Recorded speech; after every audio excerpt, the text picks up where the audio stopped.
Boa noite, irmãos. Nós estamos dando início ao nosso curso de pregador leigo aqui na Igreja Presbiteriana Turiaçu. Hoje é a nossa primeira aula, estamos dando início a esse trabalho. Os irmãos que vão assistir em casa têm a oportunidade também de estar conosco. Toda terça-feira, de 15 em 15 dias, nós estaremos aqui dando o curso, as aulas do curso. Nós vamos dar início orando nesse instante, pedindo a Deus a direção para esta aula que vamos oferecer. Deus amado e bendito, na Tua presença, Senhor, nós estamos agradecidos, ó Pai, pela oportunidade que o Senhor nos oferece de podermos, ó Pai, crescer na graça, no conhecimento do nosso Senhor e Salvador Jesus Cristo.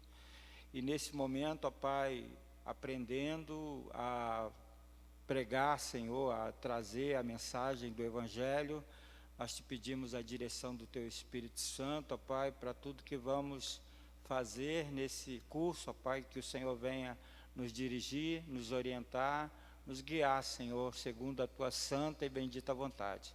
Nós oramos agradecidos no nome santo e precioso de Jesus. Amém.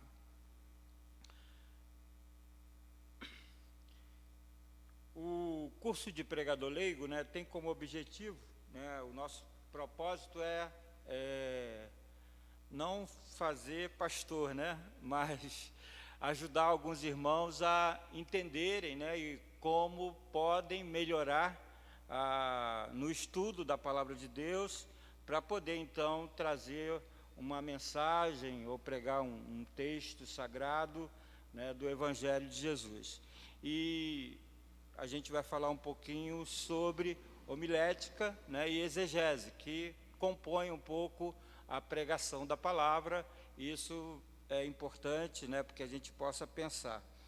Os dias de hoje a gente tem visto a dificuldade de muitos irmãos com relação à pregação, porque não tem um norte, não tem uma direção. E o estudo, que nós vamos fazer é buscar esse norte, é buscar oferecer algumas ferramentas para que os irmãos tenham essas ferramentas, facilitando assim a pregação da palavra, facilitando assim a composição da mensagem, a composição do sermão que os irmãos vão preparar para pregar. Então, o objetivo é esse, o objetivo é oferecer algumas ferramentas, alguns itens que vão ajudar na composição do sermão que os irmãos podem preparar. Eu vou começar com a relação com a homilética. A homilética, lá do grego, vem do verbo homilia, homiléu é a pregação cristã nos lares em forma de conversa, Então, a homilética tem esse significado, da pregação em tom familiar, É algo que acontecia, lá no Novo Testamento. Geralmente os apóstolos iam de casa em casa, o partir do pão, nas orações, e lá se falava da pessoa de Jesus de forma, as pessoas entenderem, compreenderem, mas de forma familiar, não era nada como se fosse num grande evento, Então, a homilética ela tem esse início, esse início como se estivesse sendo assim de forma familiar. Mas a homilética é a ciência que estuda os princípios fundamentais do discurso, estuda esses princípios do discurso público, aplicados esses princípios na proclamação do Evangelho. Esse termo surgiu lá no século XVII, no século XVIII, lá na época do Iluminismo. Então, a homilética é a ciência que estuda os princípios fundamentais do discurso em público. Tá ok? A homilética também pode ser vista como a arte da elaboração e da transmissão da mensagem de Deus para o seu povo. é também o ato, né, de pregar a palavra de Deus, é a pregação da palavra de Deus. Então, a homilética é a arte, né, que envolve a pregação, que envolve a transmissão da mensagem com relação à mensagem do Evangelho, a mensagem do Senhor para o seu povo. O pregador, né, vem do latim prae, que quer dizer anunciar, publicar. A palavra grega correspondente é kerige, arauto, né, que tem aquela questão da mensagem, o querigma do reino de Deus, né? Então, são termos gregos que são usados, né, para a mensagem, o evangelho, a pregação do evangelho. A homilética, ela tem uma relação muito íntima, né, com a exegese. A exegese, ela é a arte, né, a arte de você interpretar corretamente a palavra. A exegese é a ciência, né, é a ciência e técnica de expor as ideias bíblicas, ou seja, interpretar aquilo, né, aquilo que você conseguiu tirar do texto.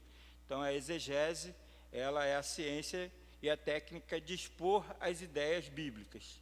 Então, a gente tem essa ligação direta, né, entre homilética e exegese, e isso é fundamental porque a ciência, né, da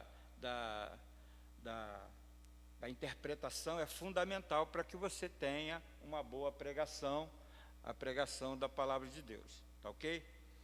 Agora, a gente tem que lembrar, né, que, e aí é fundamental que a gente lembre disso, né, que nenhuma técnica, seja, né, exegética, seja de homilética, né, as técnicas dessa ciência, não tiram, né, não tiram a necessidade, por exemplo, do pregador ser um pregador convertido, né?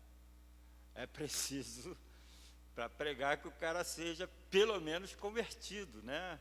Pelo menos que ele seja alguém que tenha uma vida espiritual, né? Então, a homilética ou a exegese, ela não substitui, né, a conversão, né, a presença do Espírito Santo na vida dessa pessoa, né, de maneira nenhuma. Você pode até ter um excelente, né, um excelente orador, mas por mais excelência, né, que ele tenha da capacidade de ser um orador, de influenciar um público, né, isso não vai ter efeito nenhum se ele não for alguém convertido, tá ok? Então, a homilética é um auxiliar no estudo da análise do texto. A homilética é um auxiliar na exposição das ideias. A homilética é uma compreensão de que o sermão tem muito a ver com o pregador e o pregador com o sermão. Uma compreensão de que Deus colocou no mundo recursos que devemos aproveitar. Então, a homilética tem essa questão dessa possibilidade, né, de melhorar a capacidade de você transmitir o sermão, né, são ferramentas que vão te ajudar na transmissão do sermão. Eu gostaria que a gente pudesse ler, né, lá em 1 Coríntios, capítulo 2, versos de 1 a 5, diz assim: Eu, irmãos, quando fui ter convosco, anunciando-vos o testemunho de Deus, não fiz com ostentação de linguagem ou de sabedoria, porque decidi nada saber entre vós, senão a Jesus Cristo e este crucificado. E foi em fraqueza, temor e grande tremor que eu estive entre vós. A demonstração do Espírito e de poder. A minha palavra e a minha pregação não consistiram em linguagem persuasiva de sabedoria, mas em demonstração do Espírito e de poder, para que a vossa fé não se apoiassem em sabedoria humana, e sim no poder de Deus. Então, Paulo, escrevendo lá aos Coríntios, né, que é uma carta, 1 Coríntios, capítulo 2, versos de 1 a 5. Paulo, escrevendo aos Coríntios, né, ele vai apresentar, né, a sua palavra, né, inicial, lembrando do que ele tinha feito, né, no seio da igreja, naquilo que ele tinha plantado a igreja de Cristo naquele lugar, e ele vai dizer que a sua pregação, a mensagem que ele trouxe, né, não tinha nada a ver com a sabedoria dele ou o conhecimento que ele tinha, mas pelo contrário, né, a sua conversão, a mudança da sua vida, o poder de Deus agindo na vida dele foi o testemunho dado. O testemunho de Paulo, né, falava mais alto do que qualquer palavra que ele pudesse trazer. Então, essa é a necessidade, né, do pregador ser alguém que tenha experimentado, né, o Espírito Santo de Deus, né, no seu coração, convertendo, mudando a sua vida, transformando. Então, a princípio, né, a gente tem que ter essa dimensão, que a gente tem visto muito disso, né, em muitas igrejas, né. Você vê o cara, ele está pregando e muitas das vezes você não confia, né, porque ele prega uma coisa e faz outra, ele fala uma coisa e faz outra completamente diferente. Então, a importância, né, de que a pregação seja fruto, né, da experiência, da presença do Espírito Santo na vida do pregador, tá ok?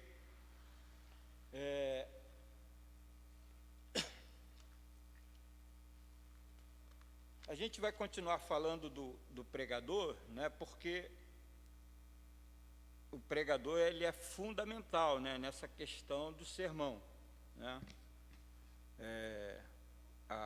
O ministério da palavra é um ministério que é fundamental, né, na vida da igreja, né, na vida da igreja. E é importante que a gente traga, né, essa questão do pregador para que a gente possa falar um pouquinho sobre depois do que ele vai trazer a palavra de Deus, aquele que vai trazer a palavra do Senhor. Eu vou ler aqui, né, um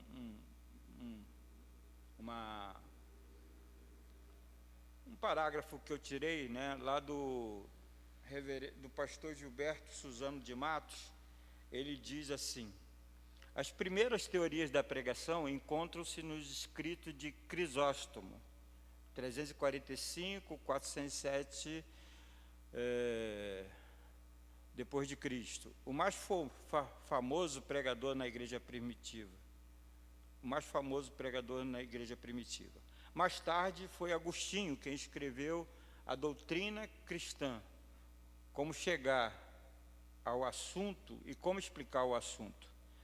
Na Idade Média, não foi além de Agostinho, mas o pregador na Idade Média, o maior pregador da Idade Média foi Bernardo de Claraval, 1090 a 1153. A grande inovação da Reforma Protestante do século XVI foi tornar a Bíblia o centro da pregação. Os discursos e ladainhas da igreja, cheios de rituais, foram substituídos pela pregação evangélica das grandes verdades bíblicas, versículo por versículo. Martinho Lutero, João Calvino expuseram quase todos os livros da Bíblia em forma de comentários. Os líderes da Reforma Protestante deram à pregação um novo conteúdo, a graça divina em Jesus Cristo, um novo fundamento, a Bíblia Sagrada, e um novo alvo, a fé viva. Lutero enfatizava o conteúdo da pregação do Evangelho, a justificação pela fé. Segundo ele, a pregação evangélica deveria incluir tema, introdução, disposição, exposição do texto e conclusão. E isso, o pastor Gilberto fala sobre o início, né, da pregação na Idade Média. Isso ele vai falar lá de Crisóstomo, Agostinho, e depois vai falar que isso se tornou mais efetivo lá na Reforma Protestante. E aí a gente vai ler, né, 1 Tessalonicenses. Acho que a minha Bíblia ficou lá no carro. Está com a Bíblia aí, Carlinhos? Capítulo 2.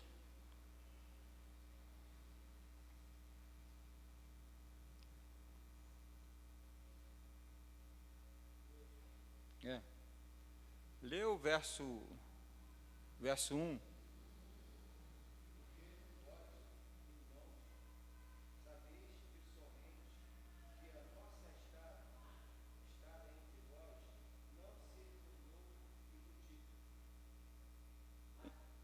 Continua lendo.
Então, o apóstolo Paulo, né, escrevendo aí aos Tessalonicenses, ele fala da luta e da dificuldade, né, que era levar a palavra de Deus à igreja. Ele fala do labor dele, né, a ponto dele dizer assim: olha, eu até procurei não ser pesado a vocês, eu era até digno de receber os honorários com relação àquilo que eu fiz no meio de vocês, mas eu procurei não receber nada, porque vocês não entenderiam, não compreenderiam aquilo que era necessário. Por isso, o evangelho que eu preguei foi laboroso. Eu me esforcei ao máximo para entregar aquilo pelo qual eu fui chamado. Então, quando a gente olha esse texto, né, a gente aprende, né, que não é só uma questão do pregador, né, do mensageiro, ele vai ter que gastar tempo, né, ele vai ter que gastar algum tempo preparando sermão, mensagem, né, e também conhecendo o seu público, né? De alguma forma ele tem que saber para quem está pregando, né? O lugar que ele está indo para pregar, é diferente, né? Você pregar para um público, né, que só tenha idosos e um público que tenha adolescentes, jovens, é diferente. Então, o pregador, ele tem o papel, né, fundamental, que ele tem que saber onde está, né, saber com quem ele está falando, e preparar a mensagem de acordo com cada público que ele estiver sendo alvo. Então, o ministério da palavra é algo assim, é uma tarefa difícil, não é uma tarefa fácil, né? É uma tarefa, mas é uma tarefa gloriosa, né? Porque você está trazendo a perfeita, agradável vontade de Deus para aquela pessoa. Então, se por um lado é uma tarefa, né, que demanda esforço, demanda, né, você saber lidar com as pessoas, né, caminhar junto e saber o que estão necessitando, o que precisa, mas também é algo glorioso, porque quando você consegue expor a palavra de maneira que alguém receba essa palavra, né, você está transmitindo a vontade de Deus para aquela pessoa, você está transmitindo a voz do Senhor para aquela pessoa. Então, é um trabalho duro, difícil, mas também é um trabalho glorioso, né? Oi? Aham.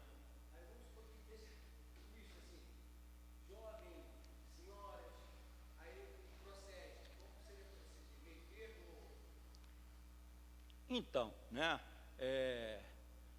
Quando a gente está num público diversificado, eu vou falar isso mais tarde, depois lá, tá bom? Mas eu vou dizer mais ou menos o que a gente faz, né? Quando o público é muito diversificado, né?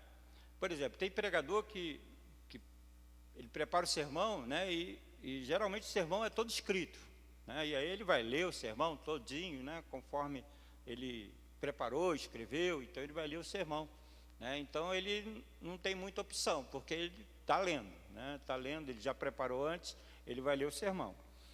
Quando o pregador, né, em vez de preparar toda a leitura, ele prepara somente o esboço, né? Quando ele prepara somente o esboço, ele tem uma liberdade um pouquinho maior, né? Porque o que ele estudou está na cabeça, o que ele estudou está aqui, né? E ele está lá com o esboçozinho dele para poder pregar, né?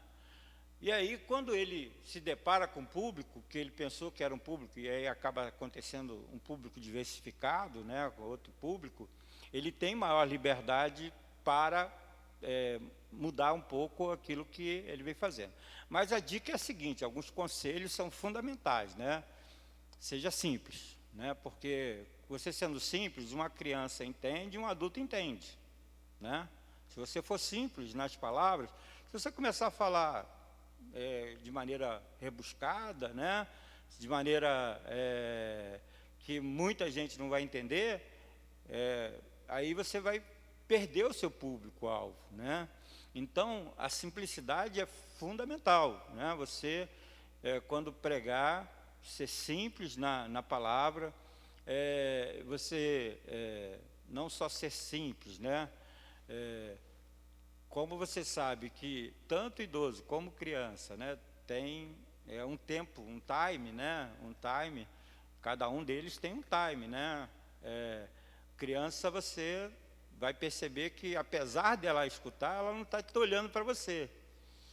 Criança é assim, ela está te escutando, mas ela não está olhando para você, ela está olhando para 1000 coisas, e 1000 coisas estão ao seu redor, mas ela está te escutando, porque vai gravando, né, vai guardando.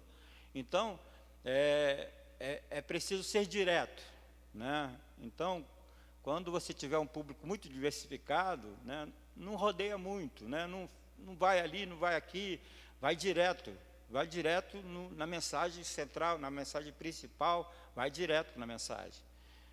Porque se você for direto na mensagem, a mensagem principal, ela vai ficar gravada na cabeça das pessoas. Então, vai direto na mensagem principal. E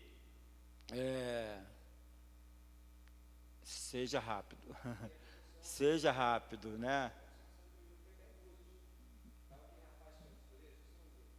É o. É o. Aham, João.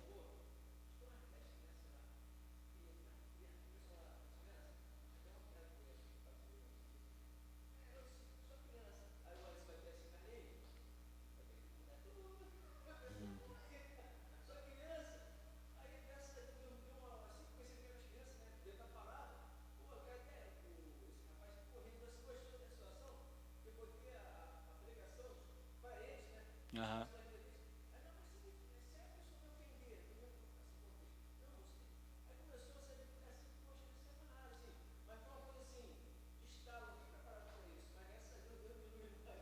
É, é exatamente isso, né? O público é fundamental. O pregador precisa conhecer o seu público para poder, então, ser acessível, né? Porque de repente você vai pregar uma coisa e você não vai conseguir ser ouvido, né? Porque o público você não conheceu o público. Então, o pregador ele precisa, né, ser irrepreensível, né, ter uma boa conduta, né? Porque senão ele não é reconhecido, né, na igreja, não é reconhecido em lugar nenhum. O pregador precisa conhecer as escrituras, né? Essa é outra coisa que eu acho assim fundamental. E aí eu queria lembrar, né? A palavra de Deus, né? Ela é a nossa regra de fé e prática, né? Aí você pergunta para mim, pastor, quantas vezes eu tenho que ler o texto para me poder pregar? Aí o cara vai lá, lê o texto uma vez, né, e prega. Quer dizer, ele não conhece nem, ele não vai conseguir nem ler o texto direito.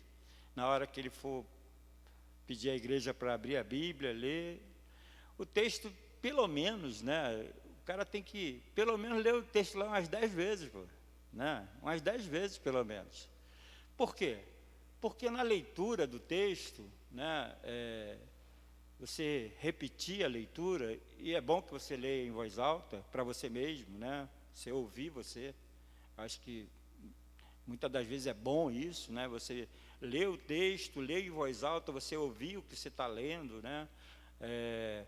Isso é bom, porque você acaba identificando no texto, identificando algumas coisas, aonde está os verbos principais, onde está a parte central do texto, né? Onde está aquela história, se realmente começou aqui, terminou ali. Você pega, lendo várias vezes, você pega, né, tendo uma ideia melhor daquilo que está acontecendo ali.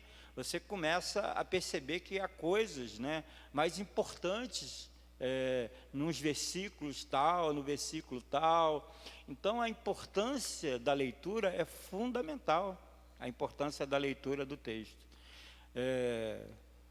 E isso seria, assim, natural, porque a nossa regra de fé e prática é a palavra. Então, a gente tem que ter intimidade com a palavra. Então, a gente tem que saber, né, o que está escrito, né, como, por quê, né, aquilo foi escrito, e isso é fundamental. Então, a leitura, né, do texto é fundamental para a pregação da palavra.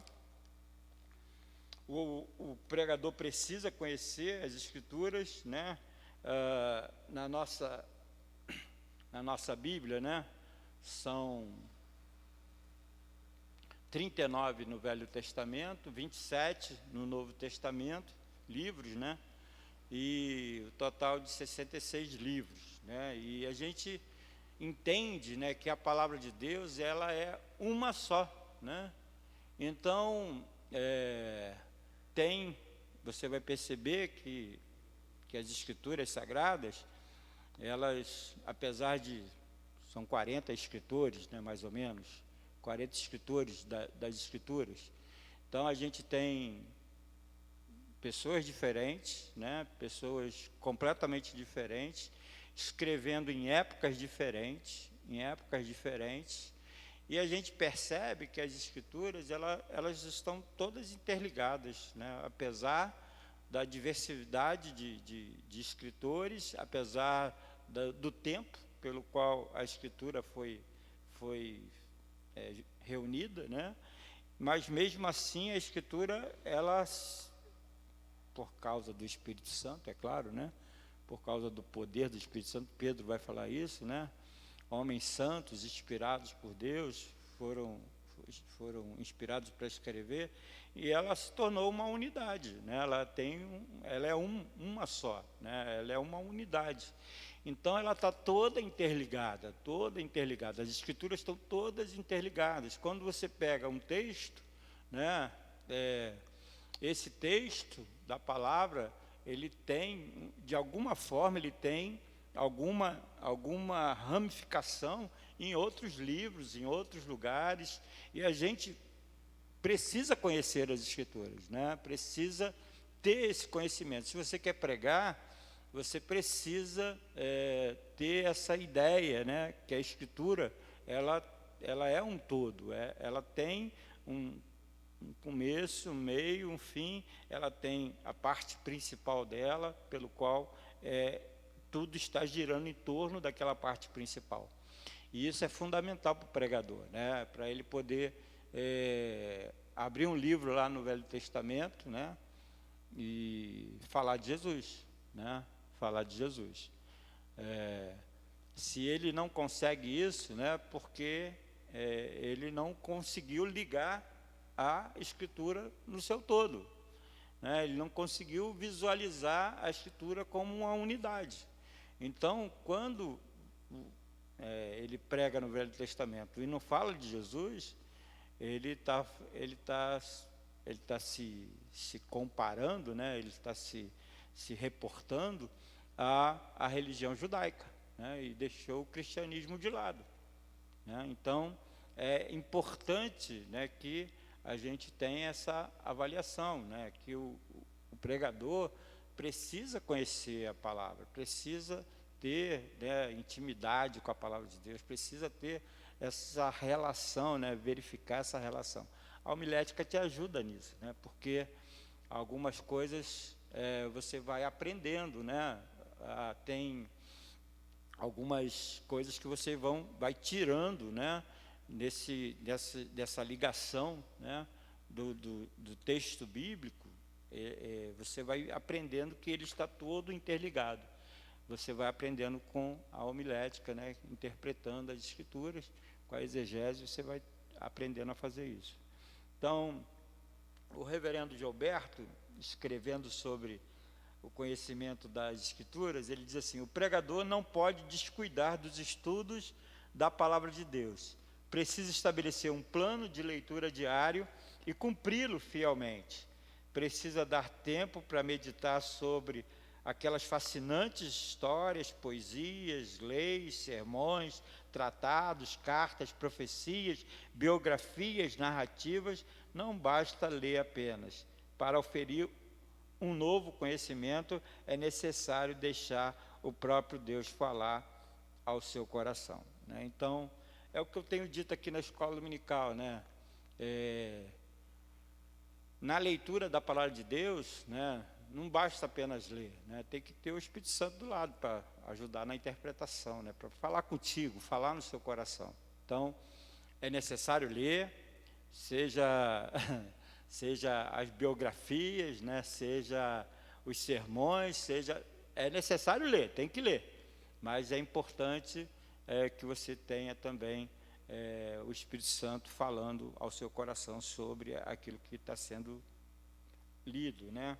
Oi.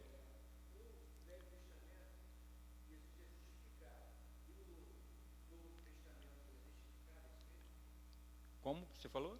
No Velho Testamento?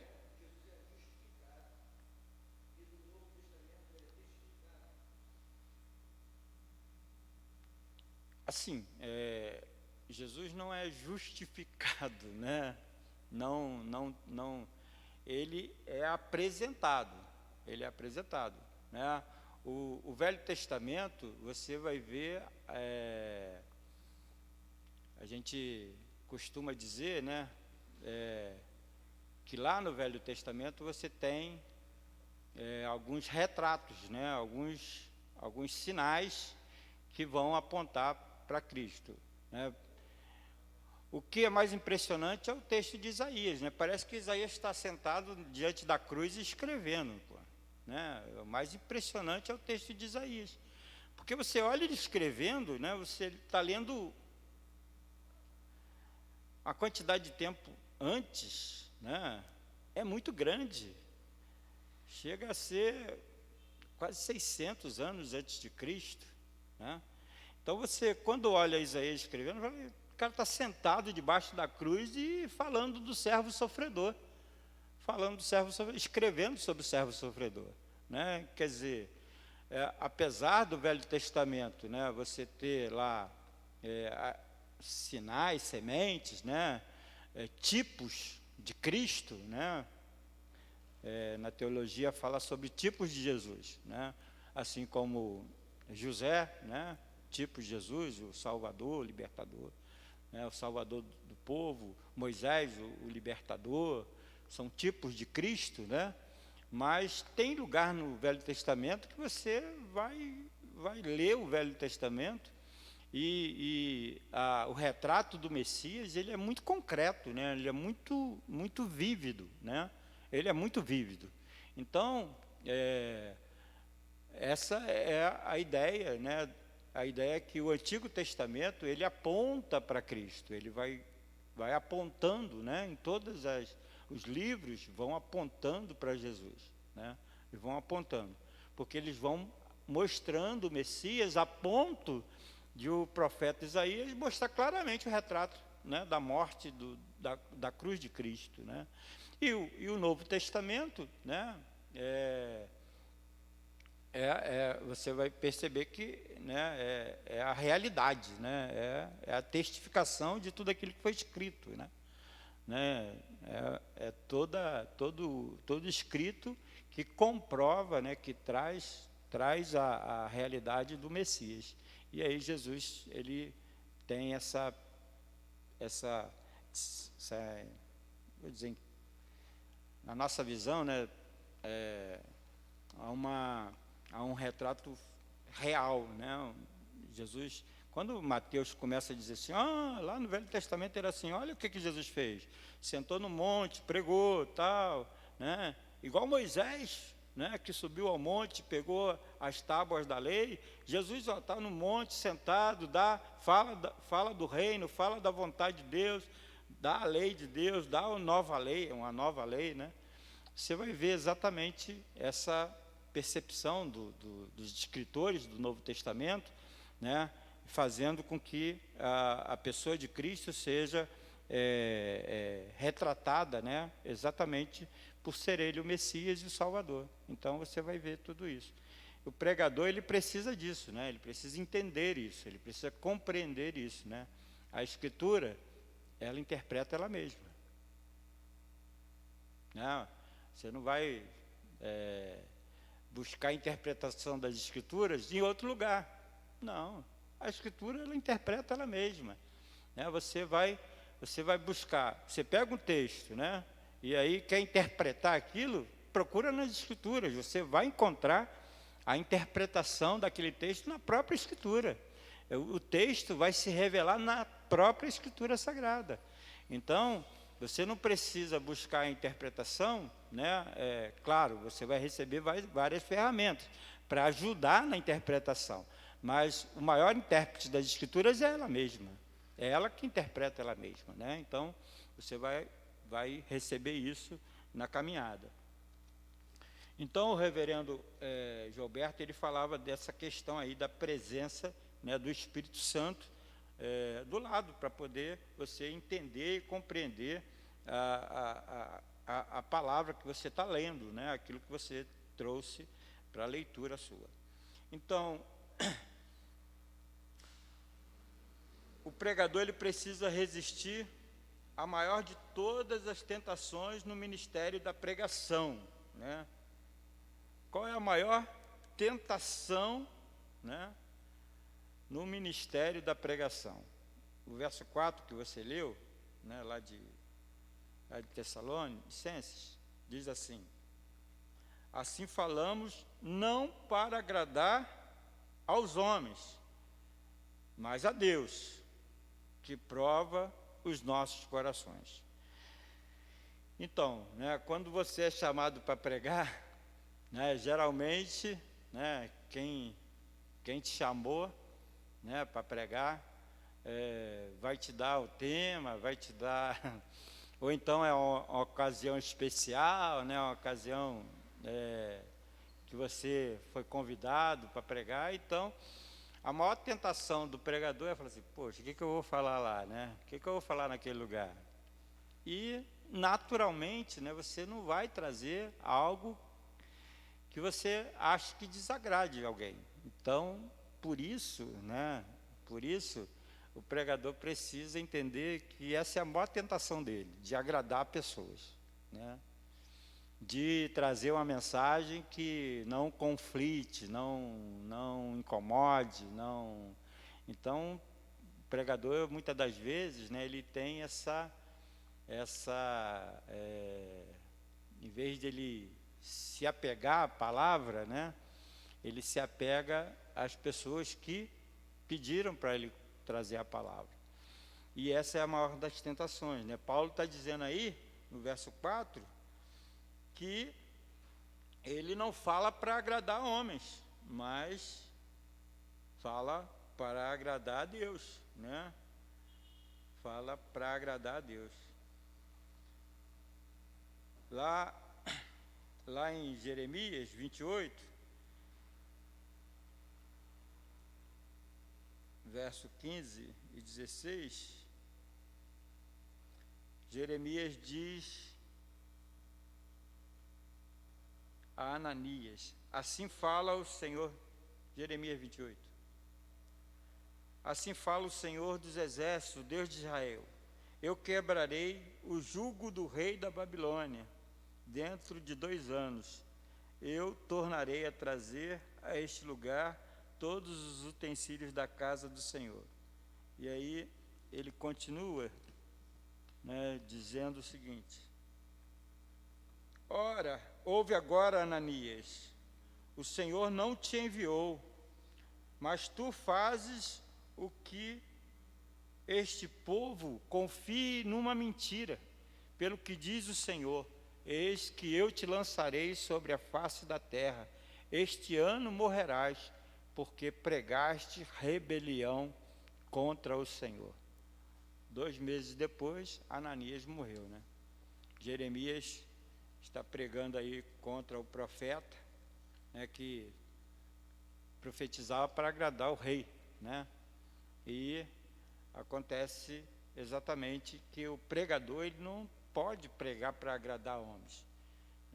Se ele pregar para agradar homens, ele está simplesmente, né, contrariando, né, um desígnio de Deus e sendo alvo até mesmo, né, da ira de Deus, porque eu me lembro lá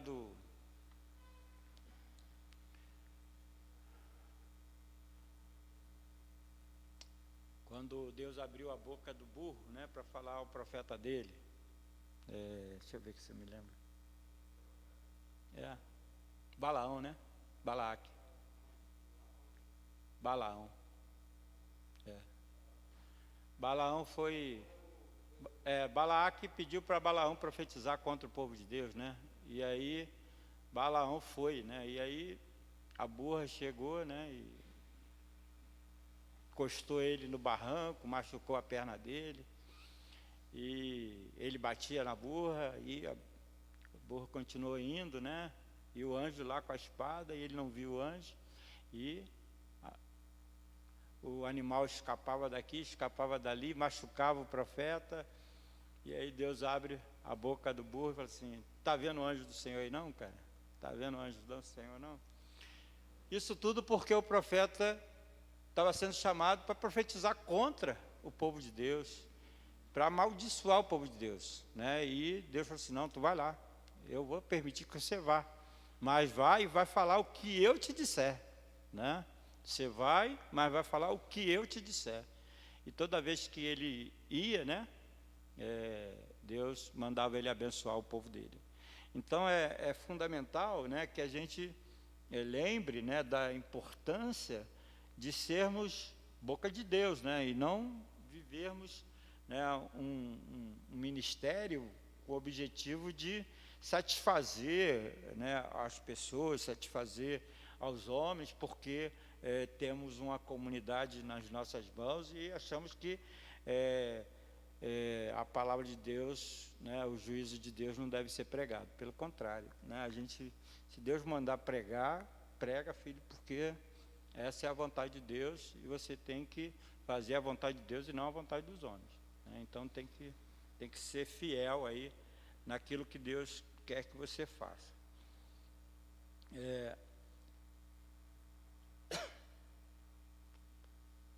O pregador precisa reconhecer o caráter do seu sermão, né? Do seu sermão. Vós e Deus sois testemunhas de quão santa e irrepreensivelmente nos portamos para convosco, né? Paulo falando aos Colossenses. E lá em Provérbios diz assim: mais digno de ser escolhido é o bom nome de que muitas riquezas. Eclesiastes 7:1 diz assim: melhor é o bom nome do que o melhor unguento, né? Então, o caráter da lealdade a Deus é fundamental. O sermão, ele é a palavra de Deus, é a voz do Senhor, e você precisa ser fiel na transmissão da palavra. Então, fundamental é que o pregador seja fiel na transmissão da palavra. O pregador, ele deve desempenhar bem 3 objetivos básicos da pregação, né? Verso 12 e 13, lá de Tessalonicenses. Lê aí para a gente, verso 12 e 13, de Tessalonicenses.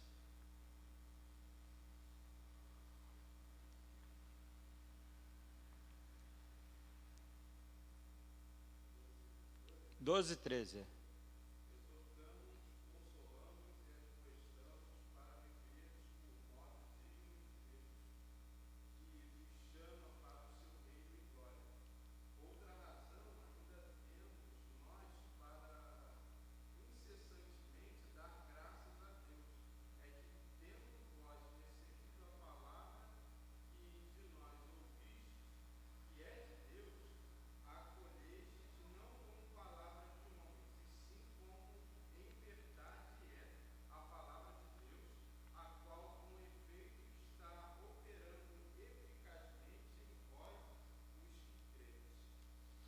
Então, a gente tem que ter ideia, né, do que o sermão traz, né? O sermão, a gente sabe, né, que há vários tipos de sermão, né? Tem o sermão tópico, tem o sermão expositivo, tem o sermão, né, que a gente... eu não vou entrar nessa questão do sermão, porque eu acho que, para nós aqui, o melhor sermão, né, eu acho que para nosso aprendizado, né, aqui, é o sermão que eu geralmente prego, né, o sermão expositivo. Porque se a gente for entrar no sermão tópico, falar, né, de como produz um sermão tópico, essas coisas, a gente vai falar, mas não vai entrar diretamente, né, nessa questão. E a gente vai se apegar ao sermão expositivo para a gente poder ter a dinâmica, né, de poder pregar também aqui com essa facilidade, né, as ferramentas que a gente pode oferecer. Mas a gente vai perceber que os sermões, né, que você vai produzir, geralmente a melhor forma, né, de você oferecer é o ensino. A melhor coisa para você oferecer é a capacidade que você dá ao seu ouvinte de entender aquilo e receber aquilo no coração. É ensinar, né? Mas você pode exortar. Paulo fala da exortação, né? Ou seja, você está corrigindo, exortando a pessoa a voltar o caminho ou a modificar o caminho. Você usa o sermão para consolar, né? Você tem o sermão, você pode ser expositivo, né? Mas pode exortar através do sermão expositivo. Você pode consolar através do sermão expositivo. E você pode usar o sermão de várias formas, né? Que não seja só com um propósito, com um objetivo só. Você usa o sermão e ele pode atingir várias, além de ensinar, né? Além de ensinar, ele pode, você pode estar oferecendo ao seu ouvinte a possibilidade dele, né, mudar, transformar a vida dele, né? Então, é fundamental que você, Paulo escrevendo, ele fala isso, né? O modo como nós pregamos entre vocês foi como pai, falando para filho, né? Para que vocês pudessem se conduzir dignamente diante de Deus, né? Vocês pudessem andar em dignidade diante de Deus. Então, Paulo exortou, consolou, com o objetivo de fazer com que aquelas pessoas fossem ensinadas no caminho do Senhor. Então, quando Paulo escreve isso aqui, né, em Tessalonicenses,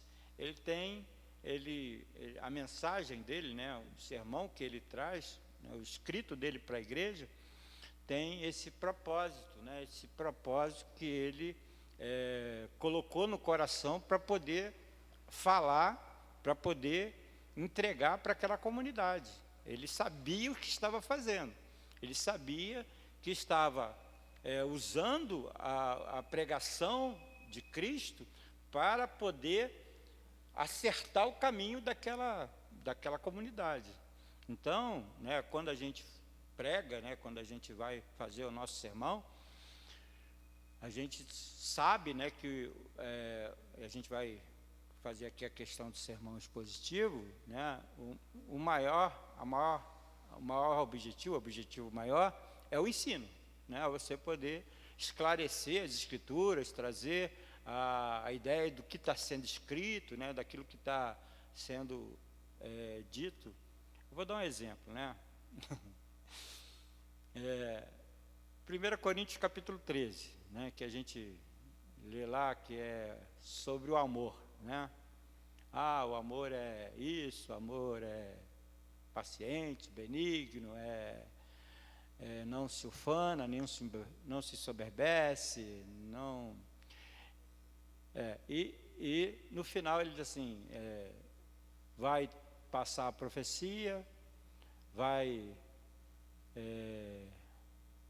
passar a fé, mas o que vai permanecer é o amor, né? Das três coisas, o que vai permanecer é o amor. Aí você vê, né? O cara pegou o texto para pregar, esse texto, né? Ele pega o texto para pregar, e geralmente ele vai pregar isso no casamento, ou no noivado, ou no encontro de casais, alguma coisa assim, ele vai pregar nessa questão. Aí ele vai dizer assim, olha, o amor é fundamental na vida da igreja, né? É fundamental na vida da igreja, porque sem amor a gente acaba errando o caminho. O amor é fundamental e a gente tem que cultivar o amor, a gente tem que aprender a amar. A gente tem que aprender a amar. E aí o cara pega o texto, vai lá, tem que aprender a amar. O amor é fundamental porque a única coisa que vai permanecer é o amor. Então a gente tem que... E aí ele vai usar o texto sagrado, né? Não está errado. Ele não está errado, usar o texto sagrado dessa forma, né? Mas o que o texto está querendo dizer mesmo? O que o texto está ensinando de verdade? O que Paulo estava querendo dizer com o texto, né? Com aquele texto. Se você olha a carta de Coríntios, né, você vai ver que a igreja está toda dividida. Tem um grupo aqui, um grupo ali, um grupo lá. Um faz uma coisa, o outro não faz, o outro faz, e a igreja está assim, toda quebrada, toda quebrada. E aí ele vai dizer assim, eu passo a mostrar para vocês um caminho. Que caminho é esse que ele está passando a mostrar? Que caminho é esse que ele está passando a mostrar? O caminho acabar essas divisões todas no seio da igreja. Vocês querem acabar todas essas divisões no seio da igreja? Querem acabar com essas divisões? O caminho que eu vou mostrar para vocês acaba maior do que os dons espirituais é o amor. Se você não ama seu irmão, filho, não dá para você ser igreja. É o que Paulo está dizendo. É o que ele vai dizer lá, né? Porque a igreja dava valor aos dons espirituais, né? A igreja de Corinto, ela achava que os mais espirituais é aqueles que falavam em línguas, né? E, na verdade, Paulo assim, eu estou dizendo para vocês agora, o caminho mais excelente desse caminho que vocês querem acabar com a divisão toda que vocês estão causando na igreja, melhor do que os dons espirituais é amar o seu irmão, ama aí o seu irmão. E é isso que Paulo vai querer mostrar, né? Todo o texto. Então, não adianta ler só o texto. É fundamental que você tenha conhecimento do contexto, né? Porque não está errado o cara falar do amor, não está errado. Mas também não é a mensagem pelo qual o texto foi dado, né? Não é a mensagem, não é a mensagem. Não é aquilo que Paulo estava querendo dizer naquela hora, né? Naquele momento que ele escreveu, não era aquilo. Você vai usar o texto, vai usar ele, né, interpretando um sentimento, né, e de relacionamento, enquanto o texto sagrado está falando outra coisa completamente diferente daquilo que você falou. A divisão na igreja então, a igreja faltava na igreja de Corinto amor, que sobressaía a qualquer dom espiritual, porque a pessoa se dizia espiritual, mas não amava o seu irmão. Então, como é que alguém pode ser realmente espiritual se não ama? Né? Pode exercer vários dons espirituais, mas não tem compaixão do irmão que caminha do lado dele. Então, Paulo está dando uma chibatada na igreja, na verdade, né? Não está falando de amor, não está falando, né, não está falando não está falando de relação, está falando da relação da igreja com eles mesmos, né? Então essa é a diferença, né? Não está falando do sentimento, ele está falando da relação da igreja. Então é fundamental que o pregador ele tenha essa capacidade, né, de ter o objetivo maior de ensinar, né, que aí ele vai procurar o melhor caminho para a sua pregação, vai buscar o melhor caminho para a sua pregação e vai exortar, vai consolar, vai trazer o ensino que é necessário. Além do ensino, vai trazer alguma outra expectativa para aquela comunidade. Tá ok? Então, irmãos, a gente vai parar por aqui. Na semana que vem, na outra, né? Na outra semana, de 15 em 15 dias. Na outra, a gente vai entrar na questão do sermão expositivo. A gente já vai começar a verificar algumas coisas que são próprias aí do sermão expositivo, tá bom? Muito obrigado, Deus abençoe. Vamos orar, encerrando esse momento, tá? Ora aqui para mim.